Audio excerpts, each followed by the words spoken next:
இப்ப டெல்லி தேர்தலை கொண்டாடுவோம்.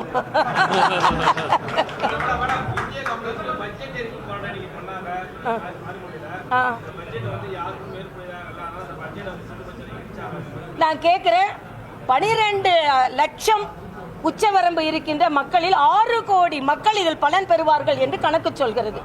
ஏறக்குறைய 7 கோடி பேர் வருமான வரி கட்டுறதுல 6 கோடி பேர் இந்த வருமானத்திற்கு உட்பட்டவர்கள்.